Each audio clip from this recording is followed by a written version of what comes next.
प्रदेश में कांग्रेस पार्टी के 1 साल का कार्यकाल पूरा हो गया और मैं ये कह सकता हूं कि आज तक के इतिहास में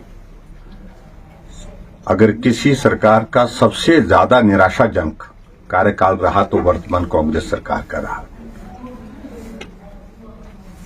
क्योंकि हिमाचल प्रदेश में सरकार बनने के बाद जो जन विरोधी निर्णय लिए उसके कारण उनकी एक छवि लोगों के बीच में काम करने वाली नहीं, काम रोकने वाली सरकार की बन गई है। लगभग 1,500 संस्थान हिमाचल प्रदेश में जो चले हुए थे उनको बंद कर दिया गया और जो झूठी गारंटी देकर के सत्ता हासिल की थी उनमें से एक भी गारंटी अभी तक पूरी हुई नहीं। वादा उन्होंने किया था कि 1,500 रुपये हर महिला को जनवरी के महीने से हम देना शुरू कर देंगे। सरकार बनने के बाद कैबिनेट की पहली बैठक में निर्णय करेंगे। 1 साल बीत गया, एक महिला को 1,500 रुपये मिला नहीं।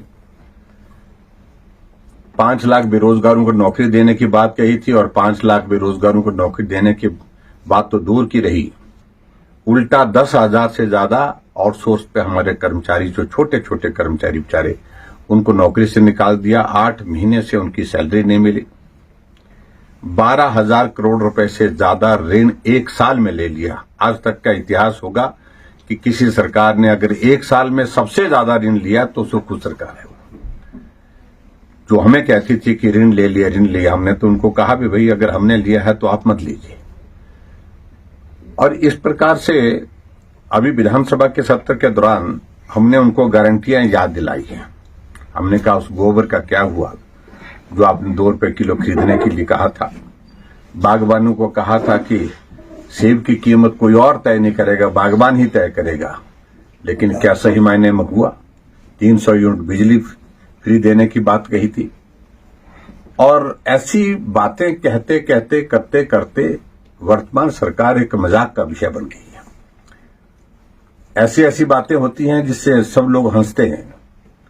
अभी मैं कल ही देख रहा था कि मुख्यमंत्री जी का बयान आया है और उस बयान ने बड़ा हैरान कर दिया कि हिमाचल प्रदेश में कोई अगर सैलानी बाहर से आकर के यहां शिमला में शराब पी करके कहीं मिला भी तो पुलिस वाले उसको थाने ना ले जाएं, उसको जो है जाकर के होटल में पहुंचाए जहां वो ठहरा हुआ है। क्या संदेश देना चाह रहे हैं? जो सैलानी हिमाचल प्रदेश में आ रहे हैं उनका स्वागत है, वो आनंद के साथ रहे।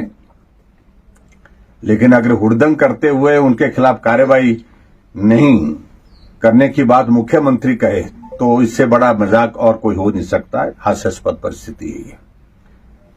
टूरिस्ट आए हिमाचल प्रदेश में, घूमें, आनंद करें, लेकिन शराब पीने के बाद हुड़दंग करें तो स्वाभाविक रूप से मुझे लगता है कि कानूनी कार्रवाई भी उसमें करनी पड़ती है, तो वो भी करने की आवश्यकता हो तो करनी चाहिए। तो इसलिए बहुत सारी चीजों को लेकर किस तरह की बातें हैं। बाकी अभी लोकसभा के चुनाव की हमारी तैयारी चल रही है। लोकसभा के चुनाव के लिए 2014 में 4 जीते थे, 2019 में भी 4 जीते और अब की बार 2024 में भी 4 जीतेंगे, ऐसा मुझे पूरा भरोसा, पूरा विश्वास है। और क्योंकि कांग्रेस की सरकार के खिलाफ जो माहौल बना है उस माहौल को देखते हुए भाजपा की प्रचंड जीत होगी और नरेंद्र मोदी जी देश के प्रधानमंत्री तीसरी बार बनेंगे। सर, ऑपरेशन लोटस को लेकर क्या कहेंगे आप? देखिए, लोटस करने की आवश्यकता ही नहीं। राजेंद्र राणा जी का एक स्टेटमेंट था आज एक सोशल मीडिया प्लेटफॉर्म पे। उन्होंने अपनी भावना व्यक्त की है। वो उस पार्टी में उन्होंने कहा है कि कुछ भी जलालत के दौर में से गुजर रहे हैं कुछ लोग, और जिनको हर बार बुलाया जाता, कहा जाता मंत्री बनाएंगे, फिर बाद में शब्द किसी और की हो जाती है। तो ऐसे में उनकी भावनाएं स्वाभाविक रूप से आहत हुई है और वो उनकी पार्टी का मामला है। लेकिन फिर भी मैं इतना जरूर कहना चाहता हूं, हम कुछ नहीं कर रहे हैं। अगर कांग्रेस वाले ही कुछ कर जाएं तो उसमें हम कुछ कह नहीं सकते।